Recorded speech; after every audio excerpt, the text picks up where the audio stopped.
Friends, welcome to Bahujan Dastak channel. Bahujan Dastak channel पर आपका स्वागत है।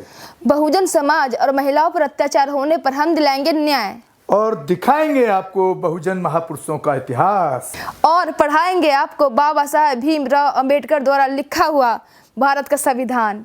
22 प्रतिज्ञाएं जो है, 22 प्रतिज्ञाओं पर विशेष तौर पर ये बवाल हुआ है जी। आप बुद्ध हैं, क्या है क्या नहीं है, कौन से धर्म कौन से रिलीजन में है, क्या है, इससे किसी को कोई लेना देना नहीं है। लेकिन जो 22 प्रतिज्ञाएं उन्होंने मंच से बोली और उसके ऊपर एकदम बिल्कुल बवाल हो गया पूरे भारत में। तो ये क्या कहीं इस पहली बार ली थी क्या उन्होंने? 22 प्रतिज्ञा तो धम्म लिया था उस टाइम भी ली होगी। और मैं ये समझता हूँ कि अगर किसी राजनेता को एक छींक भी आ जाती है तो वो नेशनल मुद्दा बन जाता है। देखिए 22 प्रतिज्ञाएं राजेंद्र पाल गौतम के साथ की प्रॉब्लम नहीं है जी। अगर आप मेरी इंडिविजुअल लाइफ में जाएंगे, जब मैं 22 प्रतिज्ञाएं, जैसे मेरे जो हिंदू दोस्त हैं, जी। मैं तो हिंदू हूँ नहीं, जो मेरे हिंदू दोस्त हैं उसमें जो खास तौर से जो अपर सेक्शन के जो लोग हैं, जब मैं ये बताता हूँ कि जब वो मेरे साथ बैठते हैं, मैं सीधा बोलता हूँ कि आपको मेरे साथ बैठना, सामाजिक चर्चा, धर्म की चर्चा पे बैठना ठीक नहीं है आपको। क्यों? या नॉर्मल भी व्यक्ति आता तो मैं उसको भी बताता हूँ, I am a full of doctor Ambedkar, और doctor Baba Saheb Ambedkar is the totally movement is the against of Hinduism.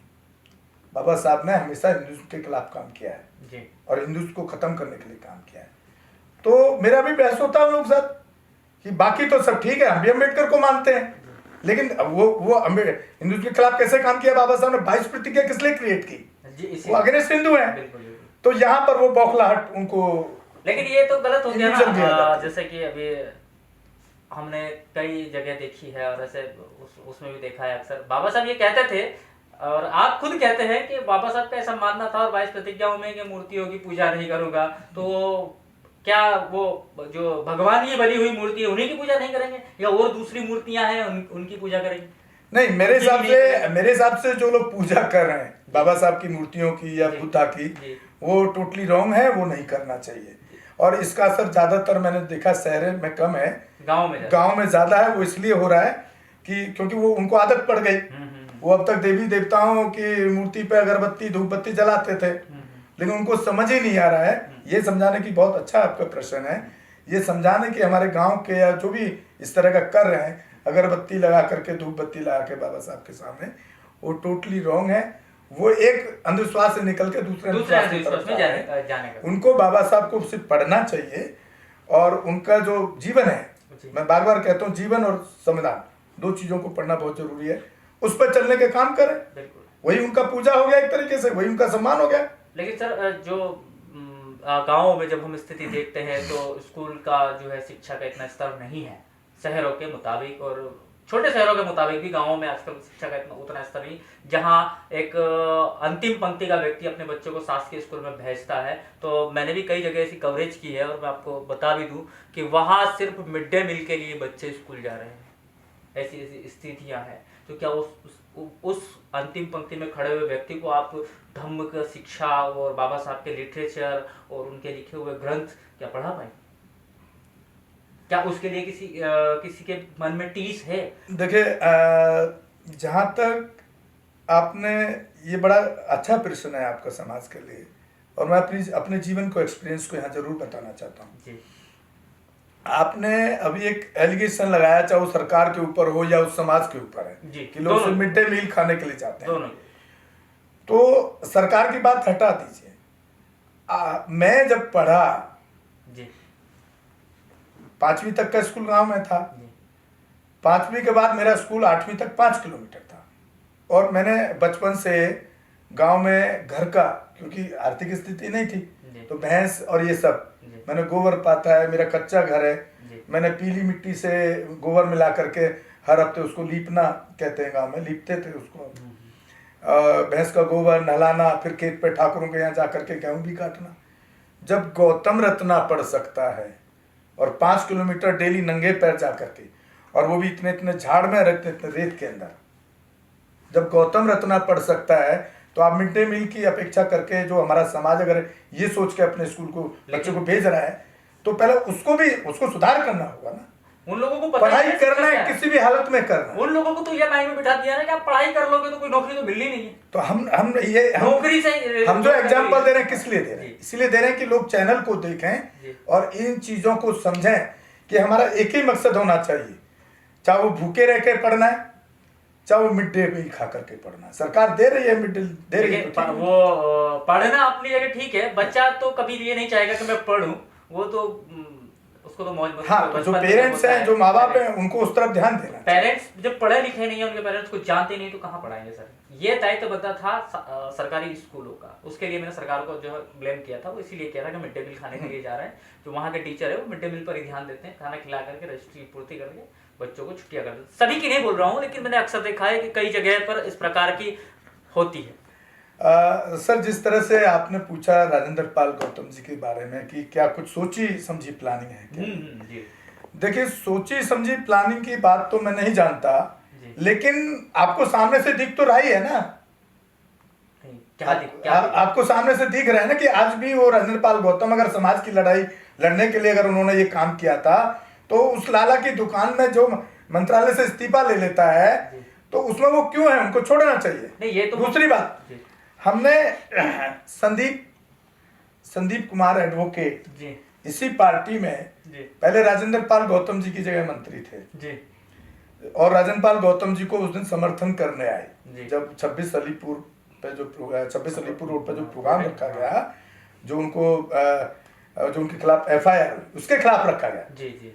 इसके खिलाफ नहीं रखा गया कि मेरा मंत्रालय चला गया। हाँ। जो FIR है उसके खिलाफ जी। पूरा समाज एकजुट होकर के, मेरे हिसाब से वहाँ 8-10 हजार आदमी पहुंच गए थे। हुजूम होगा, जी। और उसमें एक एडवोकेट संदीप कुमार जी। जो पूर्व मंत्री इसी मंत्रालय के मंत्री थे, शेड्यूल कास्ट समाज से आते हैं, बहुजन समाज से आते हैं और बुद्धिस्ट हैं। जी।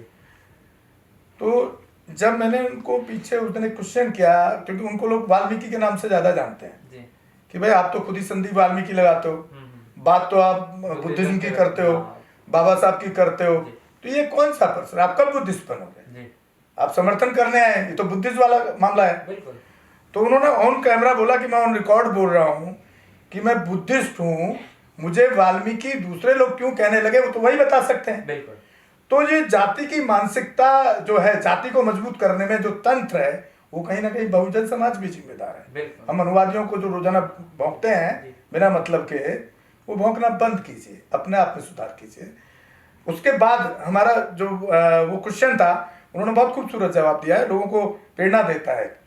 उन्होंने ऑन कैमरा बोला कि मैं ऑन कैमरा बोल रहा हूँ, ऑन रिकॉर्ड बोल रहा हूँ, मैं बुद्धिस्ट हूँ, पहला चीज। दूसरा चीज, राजेंद्र पाल जिस मीटिंग में जाते हैं, हर मीटिंग में सबसे पहले वो वाल्मीकि ऋषि को नमन करते हैं।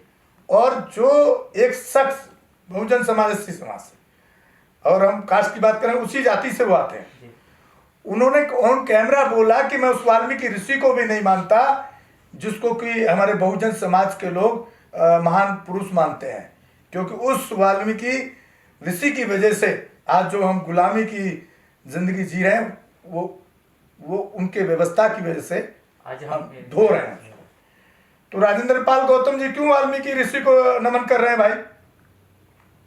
अब हमारे को इंटरव्यू के लिए बुलाते नहीं है, वो बाकी जो चैनल वाले उनको बुलाते हैं। तो यहाँ एक लॉबी का सिस्टम भी, एक लॉबी बन गई है, किसको नेता को बड़ा नेता बनाना है, किसको प्रमोट करना है। एक बहुजन मीडिया ये काम भी कर रहा है। तो इसमें फिर उसके बाद आगे का बता रहा हूँ। तो हमने उनको सजेशन दिया कि भाई देखो, ये राजेंद्र पाल गौतम जी अगर ये आप पार्टी को नहीं छोड़ेंगे तो समाज इनको आने वाले टाइम में नकार देगा। बिल्कुल। और उसका रिजल्ट चालू हो चुका है, ये आपको बता रहा हूँ मैं। बिल्कुल। उसके बाद उनका जंतर मंतर पर जो प्रदर्शन है, उसमें मात्र 250 आदमी था वहां पर, जहाँ 10,000 लोग उनके समर्थन में खड़े थे।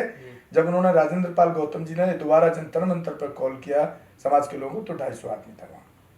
मतलब सीधा सीधा देखते हैं कि ये एक सोची समझी प्लानिंग थी, जो लोगों को कहीं ना कहीं समझ में भी आ रही है। हाँ, समझ आने लगा लोगों को। तो क्योंकि वो राजेंद्र पाल गौतम का इतिहास नहीं अकेले, आज मायावती खत्म हो गई राजनीति में, BP मौर्य खत्म हुए, जिंदा रहते हुए खत्म हुए थे, उदित राज खत्म हुए हैं। जो समाज से भटका है, जिसने मनुवादी सिस्टम को अडॉप्ट करने की कोशिश की है, वो कहीं ना कहीं, या मनुस्मृति या ब्राह्मणवादी सिस्टम को, अब परशुराम की मूर्ति लगाएंगे तो बहन जी भी तो ब्राह्मणवाद की बात कर रही है ना, जी वो भले ही आप अपनी राजनीतिक फायदे के लिए कर रहे हैं, जी, इट इज जी, डिफरेंट, जी। लेकिन समाज आपको माफ नहीं करेगा, समाज आपको रिगार्ड नहीं करेगा। आप देख रहे हैं काशी राम साहब के अलावा, बाबा साहब के अलावा यहाँ समाज किसी को आज भी किसी को एक्सेप्ट नहीं किया। रामदास अठावले को एक्सेप्ट नहीं किया, उदित राज को एक्सेप्ट नहीं करता है, पासवान को एक्सेप्ट नहीं किया। सिर्फ किसको एक्सेप्ट किया समाज ने? बाबा साहब के दौर के बाद में से माननीय काशी राम। तो ये ऐसा नहीं कि समाज जागरूक हो रहा है, समाज जागरूक हो रहा है, जबरदस्त हो रहा है, लेकिन राजनीतिक प्लेटफॉर्म पे जो हमारी ताकत है उसमें हमको नुकसान हो रहा है। तो उसमें नुकसान इसलिए हो रहा है कि इन्होंने लोगों ने अपने अंधभक्त पैदा कर लिए, जितने भी नेता हैं, सब नहीं। अब राजनपाल गौतम के भी अंधभक्त बन जाएंगे कुछ लोग, उसकी गलतियों पे सवाल नहीं करेंगे। तो दिक्कत यहाँ है। हो सकता है ये आप पार्टी की कुछ ऐसी हो कि भाई इससे एक हाईलाइट मामला होगा और पार्टी मजबूत होगी। जी, तो ये था इनका कहने का मतलब कि लोगों के लिए राजनीति करें, लोगों से राजनीति नहीं करें। अगर आप किसी मूवमेंट को लेकर के काम कर रहे हैं और एक विचारधारा को लेकर के काम कर रहे हैं, समतामूलक समाज की स्थापना के लिए अगर काम कर रहे हैं, तो उसी विचारधारा पे आपको चलना भी पड़ेगा। आप पर्दे के पीछे क्या करते हैं, आज नहीं तो कल लोगों के सामने आता है और आपका वर्चस्व समाप्त हो जाता है, चाहे आप माने या ना माने। धन्यवाद। हमारे चैनल बहुजन दस्तक को देखना, लाइक, शेयर, सब्सक्राइब करना मत भूलिएगा और फेसबुक, ट्विटर, इंस्टाग्राम पर फॉलो जरूर करिएगा। जय भीम, जय संविधान, जय भारत, नमो बुद्धाय। धन्यवाद। रोको मत, हमें टोको मत, हमें आगे बढ़ते जाना है। जय भीम का नारा लगाना है, जय भीम का नारा लगाना है। जय भीम, जय भीम। मैं गौतम रत्ना आपका बहुजन फिल्म प्रोडक्शन में स्वागत करता हूं और आप हमारे प्रोडक्शन हाउस के अंदर अपना कैरियर बना सकते हैं as a film director, as a producer and actor and actress and editor and cinematographer also. अगर आपको फिल्म से रिलेटेड कुछ भी प्रोजेक्ट आपको बनवाना है तो हमारे पास में पूरा सेटअप है, जिसमें फिल्म कैमरा है, शूटिंग लाइट्स है और एडिटिंग है। सारा A to Z एक ही जगह पर आपको हमारे यहाँ पर मिल जाएगा। तो दोस्तों आप हमें कांटेक्ट कर सकते हैं हमारे नंबर्स पर 9810085714 और 8510005714। हमारे वेबसाइट पे विजिट कर सकते हैं www.filmserviceindia.com और हमें मेल भी कर सकते हैं gautamfilmsproduction@gmail.com पर। धन्यवाद। चैनल आर्थिक समस्या से गुजर रहा है। अगर आप बहुजन समाज में बाबा साहेब अम्बेडकर और तथागत बुद्ध की विचारधारा को अधिक से अधिक लोगों तक पहुंचाना चाहते हैं तो हमें आर्थिक सहयोग प्रदान करें, ताकि हम अपने चैनल के माध्यम से देश विदेश में समता, बंधुता, एकता और संवैधानिक अधिकारों को ज्यादा से ज्यादा लोगों तक पहुंचा सकें। आप अपनी सहायता राशि नीचे लिखे खाते में जमा करा सकते हैं। खाता धारक गौतम रत्ना, खाता संख्या 3169576865 IFSC कोड SBIN 0060336, बैंक भारतीय स्टेट बैंक।